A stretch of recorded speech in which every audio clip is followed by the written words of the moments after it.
कहर ने अब बच्चों को भी अपनी गिरफ्त में लेना शुरू कर दिया है। बता दें, अब छोटे छोटे बच्चे भी कोरोना वायरस का शिकार होते जा रहे हैं। बच्चों को कोरोना के नए नए सिम्टम्स की स्टडी के बाद नागपुर के चर्चित प्रकृति हॉस्पिटल की पीडियाट्रिक डॉक्टर प्रणोति जाधव ने बताया कि कोरोना बच्चों पर किस प्रकार से घातक होता है और इसकी वजह क्या है। साथ ही बताया कि बच्चों को कोरोना वायरस से कैसे बचाया जा सकता है।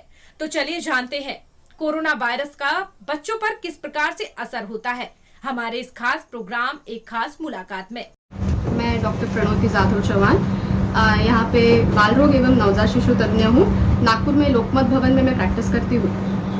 जी मैम, आप मुझे बताइए, आपने हाल ही में एक वीडियो वायरल किया है जिसमें आपका ये कहना है कि छोटे बच्चों को भी ये कोरोना जो है स्ट्रेन जो है जो चल रहा है, ये कोरोना हो रहा है। तो ये आपकी क्या रिसर्च है, क्या कहेंगे आप इस बारे में? 2020 के मुकाबले 2021 में बच्चों में ज़्यादा कोरोना पाया जाता है। इसकी एक वजह ये भी हो सकती है कि ऑल ओवर जो है पेशेंट्स ही ज़्यादा हो रहे हैं, इस वजह से बच्चों में ज़्यादा पाए जाते हैं। अच्छी बात यह है कि 100 में से जो है 95% बच्चे अपने आप ठीक हो जा रहे हैं। वायरल फ्लू जैसे सिम्टम्स रहते हैं, 3 दिन का बुखार, सर्दी, खांसी और ठीक हो जाते हैं। सिर्फ 2 या 3% बच्चे होते हैं जिनको आईसीयू में एडमिशन लगता है। जी, अगर बात की जाए, ये जो कोरोना है ये लंग्स में जाके डिफेक्ट कर रहा है, तो बच्चों को अगर कोरोना होता है, आपने कहा कि 95% बच्चे खुद ही ठीक हो जा रहे हैं, लेकिन उन 5% बच्चे में जिनको लंग्स में इन्फेक्शन हो जाता है, उनके लिए क्या मतलब आगे उनको ट्रीटमेंट का क्या लेवल रहेगा? बिल्कुल, उनको ट्रीटमेंट ज़रूरी रहेगी, उनको आईसीयू में रखना पड़ेगा, पर उनमें निमोनिया कम रहेगा, निमोनिया की शिकायत कम रहेगी। जैसे मैंने वापस बताया आपको कि इनमें वायरल फ्लू जैसे सिम्टम्स ज़्यादा होते हैं, निमोनिया तक पहुंचने वाले बच्चे काफ़ी कम प्रतिशत में होते हैं। इस दौरान देखा गया है कि कोरोना ये डिटेक्ट नहीं हो रहा है। RT-PCR टेस्ट अगर आप कराते हैं तो निगेटिव रिपोर्ट आती है, लेकिन निमोनिया होने की वजह से कोरोना है ऐसा कहा जा रहा है। तो कैसे मतलब कि कैसे डिफाइन करेंगे कि कोरोना है करके? देखिए, RT-PCR टेस्ट जो होती है वो एक पर्टिकुलर समय पे ही पॉजिटिव रहेगी, जब तक कि उस लेवल के एंटीजन और एंटीबॉडी अपने बॉडी में आएंगे। उस हिसाब से अगर आप तीसरे दिन और 5वें दिन के बीच में अगर RT-PCR रिपोर्ट कराएंगे तो डेफिनेटली वो पॉजिटिव आएंगे।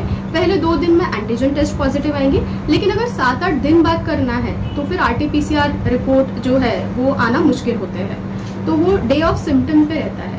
जी, अगर बात करें छोटे बच्चों की जो कोरोना हो रहा है, इसके उपचार संबंधित अगर बात करें तो क्या कहेंगे आप? प्राथमिक उपचार किस तरह से होने चाहिए? पहले तो बच्चों को आइसोलेट करना है।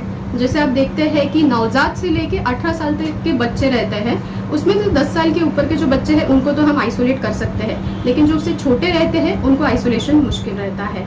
उसके बाद सपोर्टिव ट्रीटमेंट रहता है बुखार, सर्दी, खांसी के लिए। मैम, अगर देखा जाए, हम बात करें कोरोना की, तो छोटे बच्चों में सर्दी खांसी ये आम बात है होना, तो कहीं ना कहीं नॉर्मल सर्दी खांसी भी है, तो एक डर बना है कि कोरोना, तो क्या कहेंगे आप इस पर? जी बिल्कुल, ये सही बात है कि काफ़ी बच्चे जो है सर्दी खांसी पहले से ही रहती है। कभी धूल मिट्टी में चले जाते हैं, कभी ठंडा कुछ खा लेते हैं तो सर्दी खांसी होती है। बट ये हमारी रिस्पॉन्सिबिलिटी है कि उस चीज़ के लिए हम विजिलेंट रहे पहले से ही। तो मुझे लगता है कि बच्चे जो है वो सुपर स्प्रेडर्स के रोल में है। उनको सिंपल सर्दी खांसी बुखार हो जाता है, लेकिन खुद को तो बहुत कम तकलीफें होती है, बट जो घर में बुजुर्ग रहते हैं उनको ज़्यादा तकलीफें होना संभव हो जाता है बच्चों की वजह से। जी, अगर हम बात करें कोरोना को लेकर, तो जनता को आप चैनल के माध्यम से क्या संदेश देंगे? जनता को चैनल के माध्यम से यही संदेश देना चाहूंगी मैं कि अपने आप को क्वारंटाइन, अपने आप को जो लॉकडाउन गवर्नमेंट ने लगाया है, घर पे ही रहिए, सोशल डिस्टेंसिंग फॉलो कीजिए, मास्क लगा के रहिए।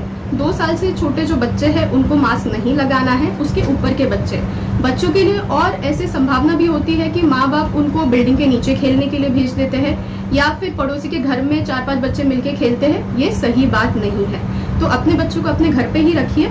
डेफिनेटली उनको फिजिकल एक्सरसाइज करवाइए आप, जैसे कि योगा हुआ, स्किपिंग हुआ, जंपिंग हुआ, सीढ़ियाँ चढ़ना उतरना।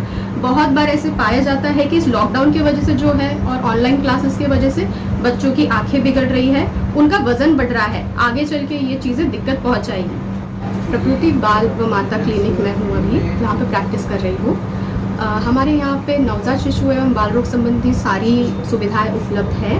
वेल बेबी क्लिनिक और बाकी सारी चीज़ें जैसे कि वैक्सीनेशन, क्रॉनिक डिसीजेज, एनीमिया, खून की कमी, पेट की शिकायत, ऐसी काफ़ी चीज़ें। अगर नवजात व बाल रोग संबंधी किसी भी शिकायत की ज़रूरत अगर आपको होगी तो आप हमें नीचे दिए हुए हमारे क्लिनिक के नंबर पे कॉल कर सकते हैं।